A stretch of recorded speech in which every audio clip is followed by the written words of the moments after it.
Hello, this is Mike Scott with the Hillsboro School District. I wanted to thank everyone for tuning in for the listening session today. This is our 5th listening session of the year, and we've tried to position the listening session so that we get a variety of different participants in the process. We've had 3 of our listening sessions have occurred in the evening, and 2 of those have occurred during the day and have been webinars. And it's interesting that the participants that we get during the day and during the webinars seem to be different than the participants that we get in the evening. So I'm glad that this works for people that are tuned in, and it'll be a good opportunity for us to go through some information today. I want to share with you our agenda for this afternoon. First of all, we're going to go over a budget overview, just give you a little update on what's been happening with our budget process. I want to talk a little bit about a general obligation bond that our school board will be considering in the next month or so.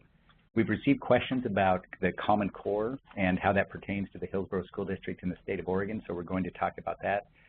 And we're also going to talk about options that are available for our students in the Hillsboro School District. And then finally, we've got scheduled to talk about college and career pathways, a project that we have had going for the last 4 or 5 months, and just to give people a glimpse at that project and what that will include in the next several years. So that's our agenda. If you are feeling like you have questions that relate to these agenda items, you can go ahead and type those in now, and we'll make sure we address those as we go through the agenda items. Of course, at the end of those agenda items, we're going to have an opportunity for you to ask any questions, and we'll provide some answers for you on whatever questions that you might have. So let's go ahead and dive right into it. Our first topic has to do with the budget overview. And just as a general review, we've been engaged in a budget process that will impact next school year's budget. We've been engaged in that process for the last 6 months or so. And that process involved getting a group of community stakeholders together and talking and dividing ourselves into 3 different groups. We talked about what reductions might we be able to make to be able to fit within our budget parameters for this coming year.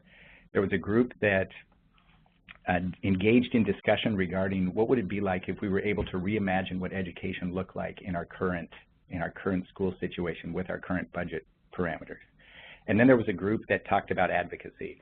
A big belief among our school staff, our board members, and the community that really the only way that we're going to change this budget situation that we're currently in is to make sure that we are advocating for K-12 education on a regular basis and with our legislators down in Salem. So there's been an advocacy group that has been very engaged and very involved in a process for the last several months that includes regular communication with our legislators. So we're currently in a situation where this is our 6th straight year of reductions. And in these last 6 years, we have reduced nearly $70 million. You can see on the screen there that the actual amount is $69.8 million that has been reduced from our general fund. Our current situation as we moved into this next year is that we would need to make a reduction of $8 million. Particularly difficult when we've gone through 6 straight years of reductions. It becomes more difficult to find those next set of reductions, and very difficult to keep those reductions away from the classroom level. Keeping the reductions away from the classroom level is something that we have tried to do over the last several years, and we feel like we've been very successful with that. We have a school board that was very progressive a number of years ago, and they put reserves away, and we've been able to use a number of those reserves to offset the reductions that we would have had to make if those reserves weren't available to us. So kudos to the school board for their forward thinking and their conservative budget nature that has served us well the last several years as we've had to make reductions. The process that we engaged in this year, as I mentioned before, it involved a number of our community and our staff members. They are folks that they've got a variety of different stakes, they've got a variety of different perceptions regarding the situation, and so it's been a great process, and we're happy to have had their involvement. Many different citizens involved, budget committee members involved, board members involved, and that's been very helpful to us. Our current proposal that we're looking at for next school year would involve 5 furlough days for our staff members. In the Hillsboro School District, when we look at furlough days, we know that if one furlough day is equal to approximately $460 million. $460,000 per day, excuse me, not million. And so we know that if we are able to garner some furlough days, that is going to help our overall budget in a pretty significant way. Now, keep in mind when we talk about these furlough days, we know that those have to be bargained with our licensed teachers union. That is not something that can just be imposed. That's an agreement that we have to come to with our licensed union. We're currently in those conversations right now in order to try and get an agreement on that. The other thing that is unique about this upcoming budget is that the board and the budget committee, they authorized a transfer of $2 million from discretionary reserves for next year in order that we could reduce the number of teachers that had to be reduced. The spending of the reserves allowed us to add back 24 teachers that we thought we would have to reduce for this coming school year. So we feel like that was a good decision and a good use of the transfer funds. We've got a lot of detailed information on the budget, and you can find that on the Budget Matters webpage. And that's if you're interested in a high level of detail regarding the budgets, and that is something that you can find. It's got everything from audits to the proposed budgets, and a lot of detailed information there. We did receive a question when I was starting regarding the budget process here, and the question had to do with the use of budget dollars, of our general fund dollars, for professional development. And would we be continuing the professional development that we engage in with our teachers, even in a time of reduced budgets?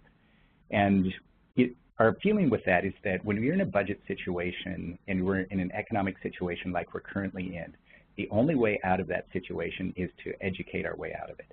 We know that our teachers deserve the professional development to equip them with the best possible tools to address the needs of their students, and we know that our students are counting on that professional development in order for those kids to get the best instruction that they possibly can. So when it comes to the question about professional development and are we going to continue to do that, yes, that's a priority for us. We don't want to back away from professional development. In a time in education where we are addressing a broad spectrum of students, we are more and more filling more roles with our students. We need our teachers to have the best tools available to them as they possibly can. Let me move us on to our next topic here. Or excuse me, we were also asked a question about this. Question came in late last week, and the question had to do with where have reductions taken place?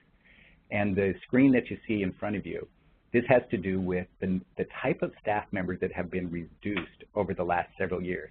So you can see the first column there indicates the type of staff person, and then beginning in 2008, 2009, how many staff members we had, and then how many staff members we have in those same categories as we move into 2013, 2014 school year. And oftentimes we're asked, what have you done to make sure that the reductions don't take place at this classroom level before they take place elsewhere? And you can see this chart here. If you look at the percentages that are there, we have worked hard to try and make sure that the least amount of reductions, at least percentage-wise, occurs at the classroom level. You'll see that the highest percentage of reductions have taken place at the district level, and those two categories are district level administration and supervisory technical, the last category there. And you can see that while there weren't a great number of staff members in those categories to begin with, percentage-wise, they have been reduced in a much heavier way than our licensed staff or our classified staff or our school principals and vice principals. So wanted to make sure that we pointed that out to people and make sure people understand that our priority as well is to keep as many teachers in the classroom as we possibly can. That's a priority for the Hillsboro School District. We know that that's a big value of the community, and it's something that we'll continue to work on should additional reductions become necessary. All right, the next category that we want to talk about, or the next agenda item, is the general obligation bond. And the general obligation bond is something that our school board is currently considering right now. When you look at the areas that we've targeted that may be possible should the board vote to engage in trying to secure a general obligation bond with the community, it would be in 3 different areas. It would be facilities maintenance, safety, and technology. When we look at the facilities maintenance, we've been in a situation over the last several years where we haven't been able to put the total number of dollars that we'd like towards facilities. We view our schools and our other facilities as an investment that our community has made, and it's necessary for us to maintain that investment and make sure that that investment is protected over time. So, for example, if we have a school roof that needs to be replaced, typically that's a high price tag, and we want to make sure that we are able to do that repair in a timely way so it doesn't damage the infrastructure of the school and end up costing our patrons a greater amount. In terms of safety, school safety is something that we take very seriously. We've got some situations in our schools where we need to make sure that we have a line of sight with our entrances. We need to make sure that we have every safety advantage possible because our students deserve that. And the final area has to do with technology. And when it comes to technology, oftentimes you hear about the achievement gap when in the news. You hear about the achievement gap between different groups of students. And we're entering a situation where we feel like we're having a technology gap or an opportunity gap if we don't address the technology needs of our students. Currently in the Hillsboro School District, we have 3,000 computers that are 6 years or older at this time. And the opportunity to go out for a general obligation bond that would assist us in updating that technology would help the district in a very significant way. The investment in technology would include investing in student machines, making sure that they have the tools necessary to innovate, to do the research that is necessary for them to do, and to produce in a way that allows them to be ready for their next level of college and career. Our students are in a situation now where it's that they are 21st century learners, and these are kids that need to have technological skills that will serve them well as they move out of K-12 education and they move into the workforce and they move into the college setting. Additionally, we rely on technology to do the assessment portion for our students. Our students are assessed on a regular basis, and that is done through computers, and we're currently using machines that make it very difficult for that to occur. Additionally, learning extensions are something that we're counting on for the use of our technology. We need to be in a situation where students are not having to wait to learn, that they're in an environment where we can personalize their learning and we can accelerate their learning, and we know that we'll be able to do that through the use of increased use of technology. Our students are counting on us to make sure that they are college and career ready, and the use of technology we know is going to be a huge part of that readiness. We did have the opportunity, as we were working on our budget and as we've been working on the technology pieces of our budget, we have had the opportunity for community input. We've had a budget study team, we've had a technology study team, we've been able to hold focus groups with a variety of community members, as well as students at the elementary, middle school, and high school. And we've been able to talk about the investment that's necessary in technology for our students. Additionally, should we be successful with the general obligation bond, we would want to make sure that we have an oversight committee a community oversight committee that would assist with that. We would want to make sure that we revisit our use and our spending on technology, and we make sure that we're making those mid-course corrections, and we're making sure that we're accountable to the community for the use of those dollars. So when it comes to a general obligation bond, those are the areas that we would target those dollars should the board decide to move forward with that bond. And again, that decision will be made in the next month or so.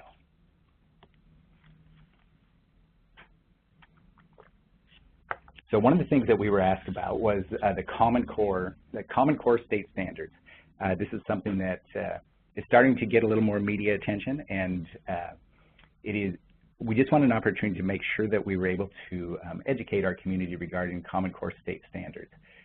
They were adopted by the state of Oregon in fall 2010, and in the state of Oregon, school districts are required to implement the Common Core. This will begin in 2014-15, and the districts will be assessed and monitored on an annual basis for that. Many other states have also adopted this, and that leads to a more standardized impact, maybe a more fair more standardized comparison of states and districts. The Common Core state standards are more rigorous than the current Oregon standards, and work has been underway in the Hillsboro School District for the last several years to make sure that we're mapping the current standards to our Common Core standards and making sure that we're addressing any gaps that might be there. So that work's been underway for the last several years. Some additional information, you can see just a reiteration here that the Common Core they're clear and they're more rigorous than the standards that we currently have in place. And it also will provide a baseline of the academic knowledge and skills that students need to pursue college and careers. The nice thing about the Common Core is that they're aligned to college and career ready expectations, and students are able to illustrate their readiness by their performance on the Common Core state standards. The other thing that's important to note is that the Common Core state standards have been benchmarks internationally, so it's not just a national benchmark, it's an international benchmark as well. All right, I want to talk a little bit about options in the Hillsboro School District.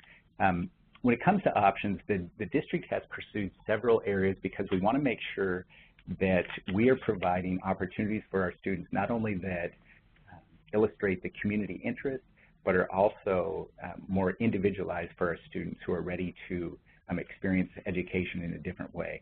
The first area I'd like to highlight is our dual language program. We currently have dual language in 8 of our 8 schools, and dual language involves English and Spanish instruction.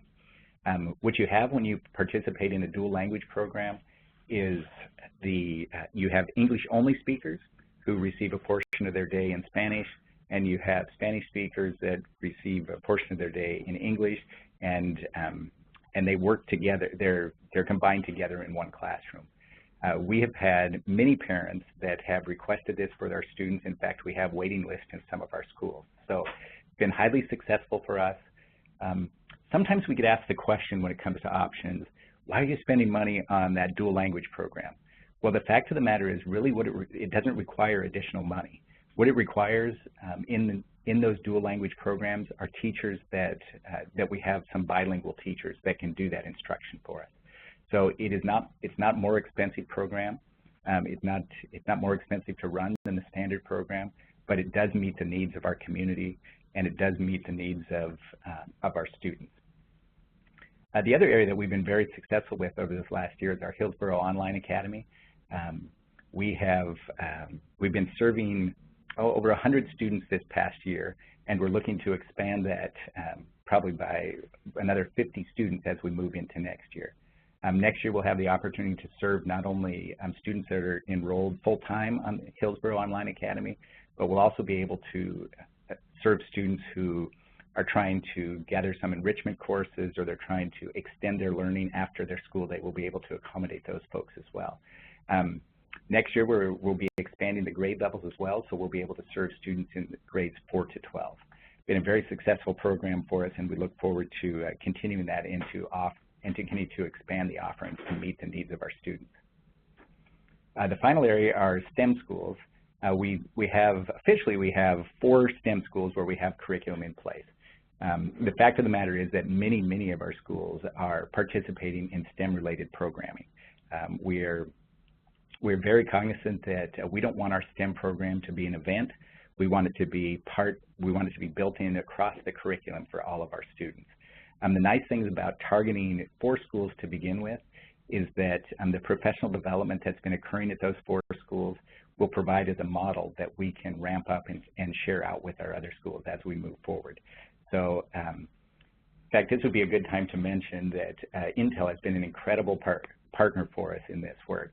There has been the amount of investment that they've made in the professional development of our teachers, the amount of investment that they've made in making sure that this remains a priority in the community is just incredible. So it's a good time to thank Intel publicly and to let you know that Intel continues to invest in our schools in a really significant way, and really are leading the charge nationally when it comes to STEM education and providing opportunities for students that they might not otherwise have. So thank you to Intel, and we will continue to enjoy a great partnership with them as we move forward. All right, college and career pathways. College and career pathways is a project that we've been discussing for the last several months. And what it will do is allow us to make certain that when our students leave K-12, that they have opportunities available to them.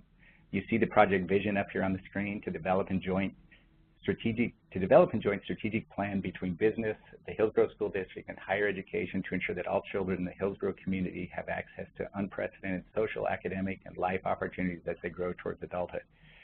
So the bottom line is that we want to make sure that as our students move through our educational system, they have the opportunity to begin to maybe define their interest as they move towards career or college, and that we can help them develop those interests and prepare for those interests so that when they're finished with the 12th grade, they're able to go out into the college setting or go out into the work setting and be a very valued commodity.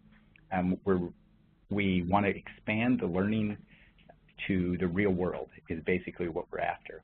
We want to provide opportunities for our students that are part of our community. We want to provide real-life work experiences. For example, if we have a student that is interested in the field of high tech, we want to make sure as they move through our system that we can get them those experiences and we can get them the mentors and the internships and the job shadows and the technical experience so that when they leave our system, they are ready and valued. For example, if we have a student that is interested in health and human services, we have many partners here in town that we can work with to provide the health and human services experiences that will make them attractive to colleges and those folks ready to hire. Whether it be high tech, health and human services, the field of education, manufacturing, human resources, city government or civic engagement, we want to make those opportunities available to our students in a big way. We've had the opportunity to meet with a number of our partners across the city, including the city of Hillsboro, including some of our high tech folks.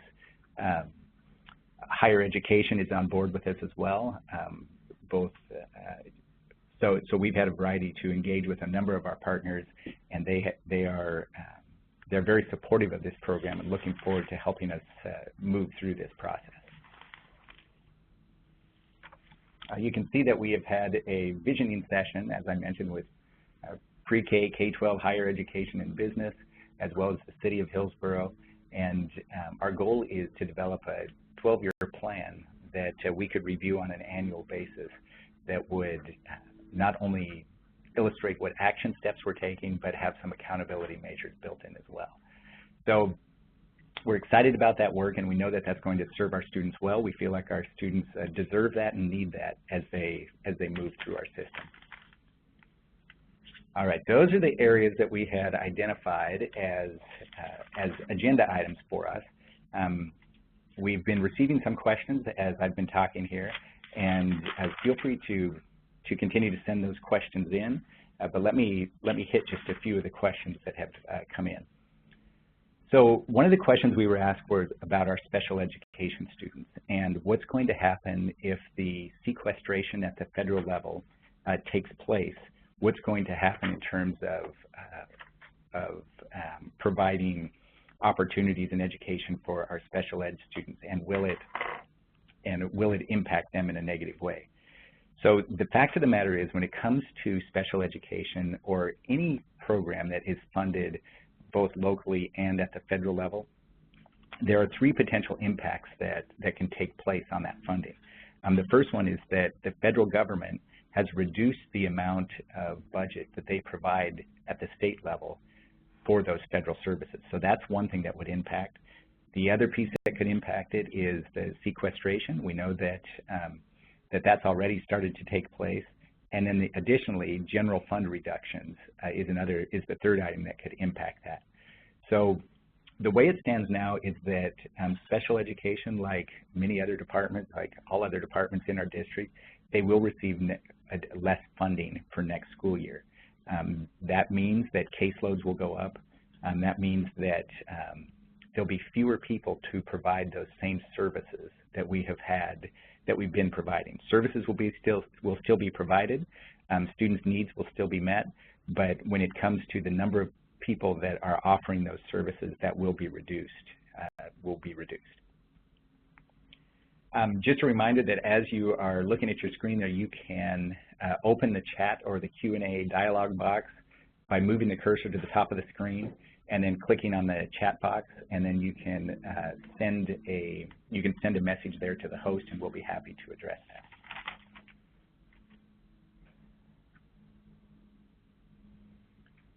Okay, we were asked a question about charter schools in the Hillsboro School District.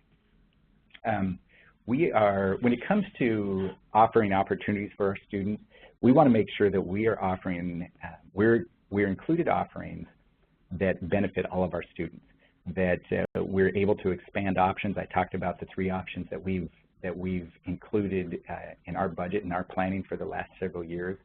And we want to make sure that that our schools, that they are a reflection of our community, that they're meeting the needs of the community, that we continue to expand our options, and that we have schools that not only serve to fill niches for students, but are comprehensive in their nature and meeting the needs of our broader community as well. The question had to do with how do charter schools come about? And so what happens is a charter school would submit an application to a local school district, and that application would be reviewed based on its impact on students and the ability to meet the needs of the students that would be involved from there. All right, we just received a note here that happy about the college and career pathways, and the question has to do with, does that work? Will that work budget-wise impact the student-teacher ratio? Is it the right time to be doing that type of work? So what I would say to that is, when it comes to work like college and career pathways, the students that we have in our system right now, they have one shot to get an education that's going to prepare them for the future. This is their window of opportunity, and the fact that they are participating in our school district and school districts across the state during a time when education funding has continued to diminish, this is their window of opportunity, and we have to do what is necessary to provide opportunity for them to be successful in the future. We cannot provide an education to our students that doesn't prepare them to be technologically savvy. We can't provide an education to our students that doesn't begin to focus them and begin to just provide opportunity that will be necessary in the future. We need to put our students on a trajectory that prepares them to be successful, and that is just part of our central and our core mission. I think what it comes down to, it's a matter of focus for us. We need to focus on those areas that are going to be most impactful for our students, and we need to keep in mind that our students have to be prepared as they leave K-12 in the Hillsboro School District. So that's how I would respond to that particular question.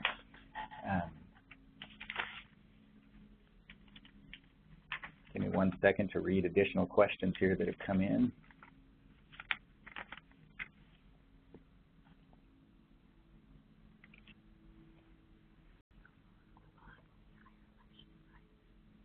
Okay, we were asking a question about if we go forward with the bond, what would that look like? And will we hire election advisors? Will we hire people to run that? The Hillsboro School District staff cannot run a bond. That is something that has to be picked up by community members. That has to be an effort that is headed by people other than the Hillsboro School District staff. So those are questions that honestly can't be answered just yet. As we move forward and the board makes a decision regarding whether to include a bond or not, those are questions that will be answered as that decision is made and as community members become engaged in the process. So a little too soon to answer that question, and that won't be a school district decision. The school district's part in this is to provide data and factual information, but in terms of leading the charge on that, that's something that community members will have to do. All right, I received a question, further question on the dual language program. Does a dual language program meet our educational goals of engaging and challenging all learners, and should that be done in English-Spanish, or should it just be an English-only process? So the way we look at that is we want to value the assets that our students bring to school with them. We want to make sure that we're using every opportunity to make our students successful. If a student comes to us and they are a Spanish speaker, we want to be able to use that asset, and we want to make sure that those students don't lose that asset. When I talk about using that as an asset for us, our goal is to teach every student English. We know that English is the language that is going to provide opportunity, and we also want to make sure that we use that, their primary language, to make sure that they continue to receive content and don't fall behind in the content area as the transition to English is taking place. Additionally, we have many English-only students that are excited and eager to learn Spanish, and that has been a great model for us to make sure that both of those needs are met. So don't see that as an either-or, but we see it as an additive process where we can view each primary language as an asset and make sure we build on those assets to provide an education for our students that are going to take them to the next level. All right, received a question here on the technology, and is this a good time to be investing in technology when we're in a budget situation that has been reduced over the last several years? As I mentioned before, the issue with technology is that we have machines that are aging out at a very rapid rate. We have machines that are not meeting the needs of our students at this time. And we've got machines and technology that are available to our students that aren't preparing them. They're not machines that would be used in the high-tech industry by any stretch of the imagination. Additionally, we understand that the use of technology can improve instruction for our teachers. We've had a number of teachers be able to model the use of great use of instructional technology, and they've been able to use that not only to be more efficient, but to engage students in a very real way. When you see students using innovative technology, and when you see students applying that to real-world situations, then it's exciting to watch the engagement that takes place and the excitement that takes place and the learning that takes place. So feel like we're at a point where we really don't have much of a choice whether it comes to investing in technology or not. We have to invest in technology for not only instructional reasons, but for the assessment reasons and for the learning extensions that it'll allow for our teachers and our students. So thank you for that question.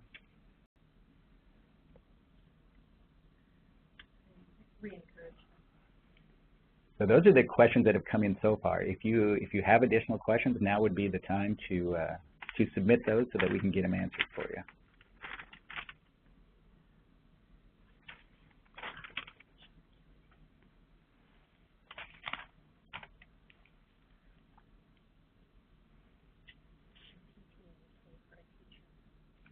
We received a question whether a parent group can pay for additional teachers at a particular school.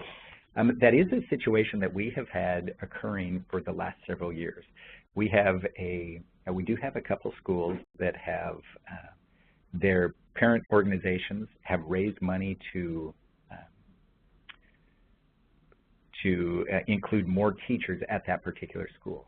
So that is something that we allow for. Now, when it comes to that type of fundraising that takes place, we need to make sure that the funds are gathered in advance, and that we can make sure that we can provide a contract for that teacher where we can meet the financial obligations that are necessary. So typically, the funds need to be gathered in advance, need to be pretty specific about what those funds will be used for, and we need to make sure that we have it gathered far enough in advance where we can put that teacher on a contract for at least a one-year basis. So short answer is yes, that's possible. There are some criteria that need to be met as we move through that process. And if that's something that you're interested in, I would encourage you to talk to the school principal, and they will serve as a communication pipeline with our business office and making sure that we're meeting those criteria.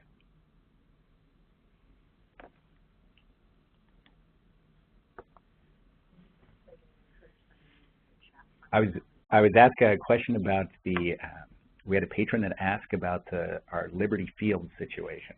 And currently we've got some fields that have been fenced off for the last year or so, and we're now beginning the repairs on that process. There is some litigation that's taking place, and that's one of the reasons that it's been a long-term project. But we are doing the repairs on those fields, and we're fortunate we're in a situation where, again, the school board several years ago had the foresight to put funds aside that can be used for the renovation or the repairs or the maintenance of some of our turf fields that are out there. So those are construction excise tax monies that have been set aside, and we'll be using those to make those repairs. So those fields should be up and running soon, by next school year, and the community can get back on those fields and use those for the good of the students that are out there.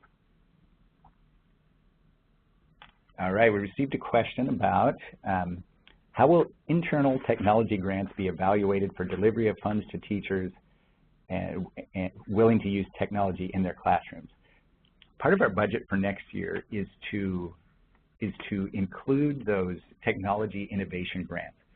We want to encourage our teachers that are early adopters in the use of technology, or that have a particular interest or savvy around the use of technology. We want to make sure that we are allowing those folks to move forward and to kind of set the path for a lot of the innovation that will take place.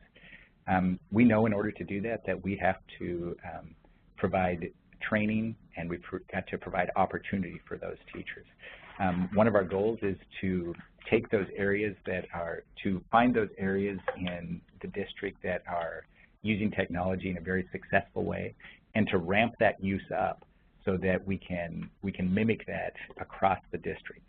So while the specific criteria for those funds have not yet been developed, we can tell you that in a very general way, it will be the impact that it has on learning, the college and career readiness piece, the engagement of students, their ability to collaborate and partner with our community members. Those are the areas that we'll be looking at as we evaluate those, and there'll be a specific rubric that is developed as we move forward to that.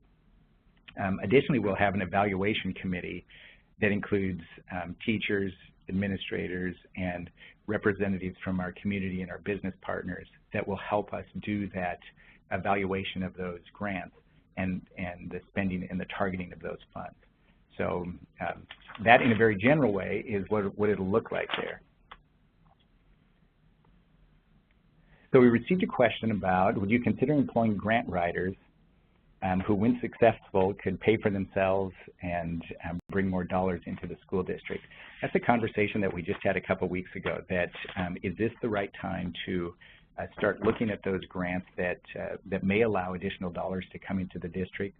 The discussion revolved around, when it comes to grants, there are strings attached. There's no doubt about that. There are hoops to jump through. There are required elements to the grant that we would just have to be cognizant of.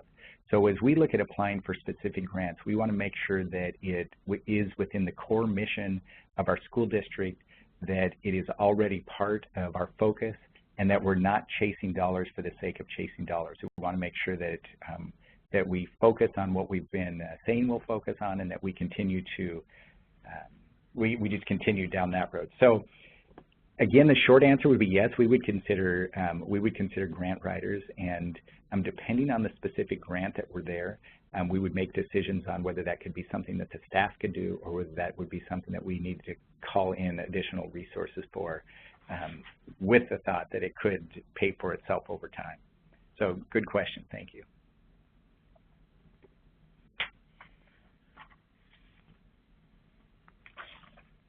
So we received a question about activities and athletics and those extracurricular activities, and is that something that we should be continuing when we're in a budget situation like we are? Our belief on that has been that athletics and activities, all of those extracurricular activities, whether it be part of the drama, whether you be part of a drama production, whether you be part of speech and debate club, or whether you be part of athletic team, that those are important pieces to the student's experience. We recently had the opportunity to host all of the valedictorians for the Hillsboro School District. So there were probably 30 students that were engaged in that conversation. One of the questions that I asked them was, tell me your favorite high school memory. And I can tell you that they all had to do with those extracurricular type activities. There were students that mentioned marching band. There were students that mentioned playing in a particular lacrosse game. There were the students that mentioned the dance team. No matter what the extracurricular activity was, it was such an incredible pattern as those highly successful students kind of relived their favorite memories and talked about what was important to them to their high school years. Now, there is no doubt that we have to make sure that we're providing that core curriculum for our students, and we're making sure that that is our primary mission. But there's also an understanding that when it comes to those extracurricular activities and those opportunities to develop various leadership skills and develop their skill sets through the participation in those activities, that we want to make sure that we provide those opportunities as well. So we're fortunate that over the last several years, as we've made reductions, we've been able to make minimal reductions in a lot of those areas. Now that means that there's a lot of fundraising and a lot of community time that is put into supporting those programs, but we've been able to maintain those due to our community's investment in those programs and the importance that that plays in the life of our students. So good question, thank you.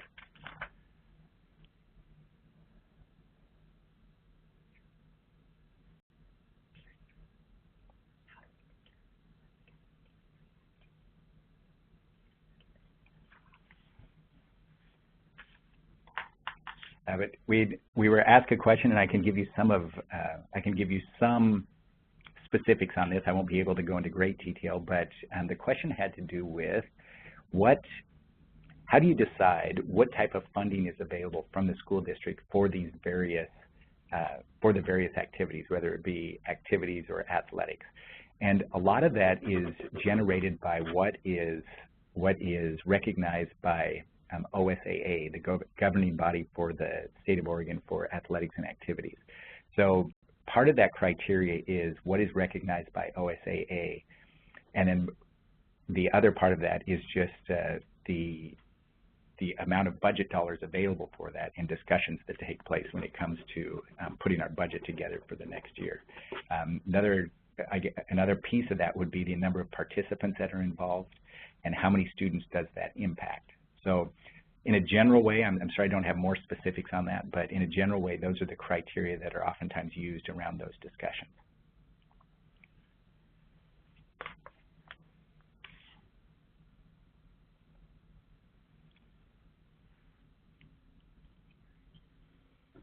So again, we don't have any questions that are in the queue right now. So if you have any, please feel free to send those our way.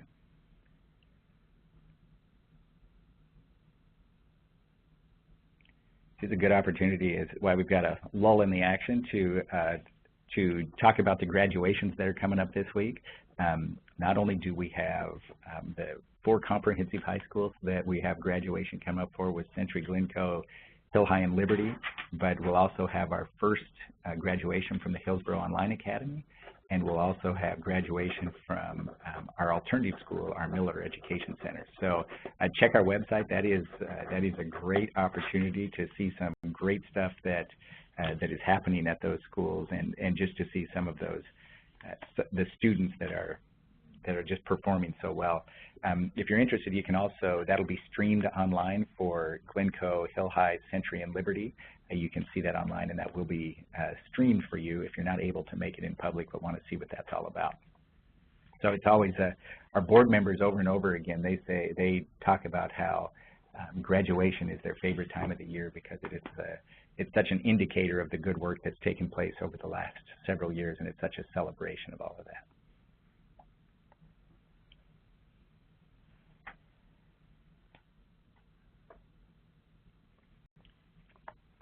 was ask a question about opportunity to participate at the school level.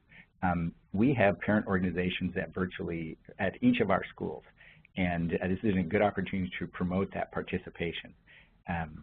We know that oftentimes when it comes to volunteers and parent engagement, a majority of that takes place at the elementary level. And when their students get to 7th and 8th grade level, oftentimes that participation drops off. And then as they move into high school, it becomes more of a focused participation for our volunteers. Whether that be if their student is a band student, then they're going to volunteer for the band. If their student is a football player, they're going to participate in the backing of the football program. So we would encourage you to stay engaged. There are many opportunities to be engaged, and we just want to make sure that we provide those opportunities for you. I've said several times over the last few months that we could not do what we do without the use of without the service of our volunteers. Our volunteers have just done an incredible job stepping up. I was recently, 3 weekends ago now, we were over at Brown Middle School, and Synopsys provided a group of their employees that came over and just did some incredible work around the school, from painting to landscaping to just improving the aesthetics of the school. It was an incredible contribution that they made.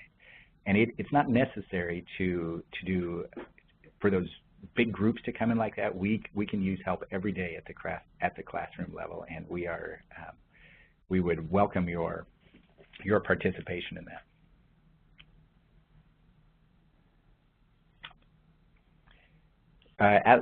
Ask a question came in that as student-teacher ratios increase, some families are looking to move to private schools. Is that something that worries you?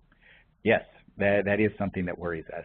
We want to be in a situation where we have classroom sizes that are reasonable for our students.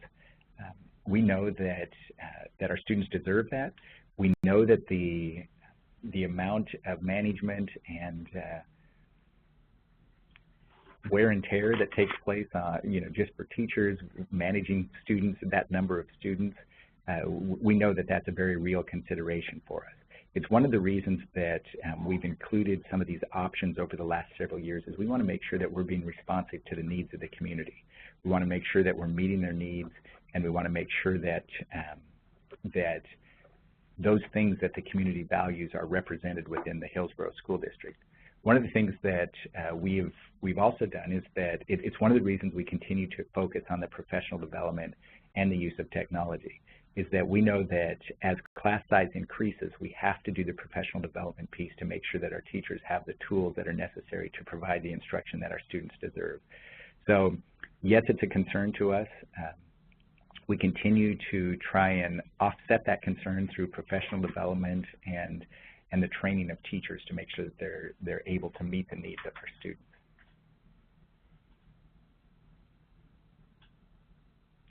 All right, I received a question about would like more engagement and volunteer opportunities at the high school around STEM, and have never really understood how to help, and what can we do here. We do now have a community school volunteer website, and there's opportunities that are listed on that website. And so if you go to our homepage, you'll be able to find that there. The bottom line is that we want to make sure that the talents of our patrons, the talents of the adults in our community, are made available to our students. Now, that doesn't mean that we can have someone come in and teach a class and they're the only adult in the room. There's state standards around that, and there's things that we have to be careful with that, though. But there are many opportunities to get involved in STEM activities or various interest areas. I would do a couple different things. I would say check out that web page, but also contact your school principal, because there would be an opportunity for specific answers there. Received a question here about, is it possible to have like a physics parent group or a higher math parent group, similar to what a band booster would do, or similar to what a athletics booster would do? Is there a way to do that? And absolutely, I think that's something that any principal would be interested in having that conversation with you. We're interested in having the expertise of our community reflected in our schools. and we know that our patrons, our business partners, our community partners are the way to go about that. So absolutely, please talk to the principal about that.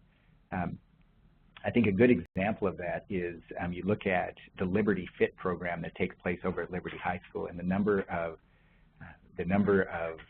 people that are, the students that are engaged in that, and the number of community members and staff members that go out and support that effort. That's that's a very specific example, but it's an example of a community value that continues to regenerate and continue to move forward.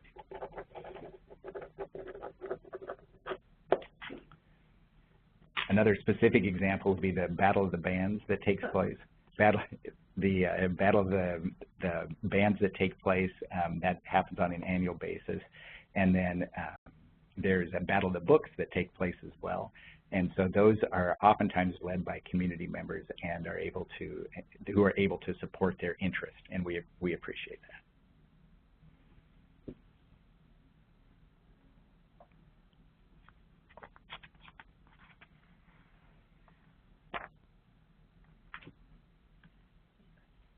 Okay, we have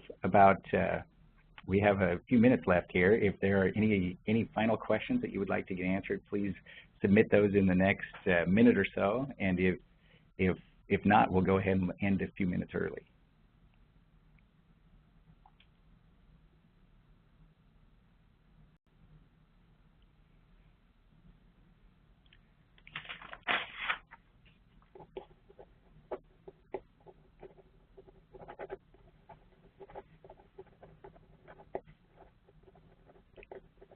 Okay, well, I think I'm going to wrap us up here just because I'm not seeing any additional questions.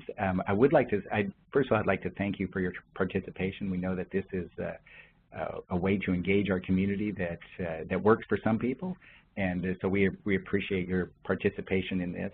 I want to let you know that just because it's not a day where we have a listening session, our door is always open. We're out in the community quite a bit, and we want to make sure that if you have any questions that we're available to you. So please send us an email, send us any questions, and we will get right back to you and make sure that we get those questions answered. And just as a final thing, just to wrap up, if you are interested in volunteering, you can find that on our webpage. Under the community drop-down menu, you'll see school volunteer opportunities there. So again, thanks for your participation today, and we look forward to engaging you in the community in the future. All right, thank you.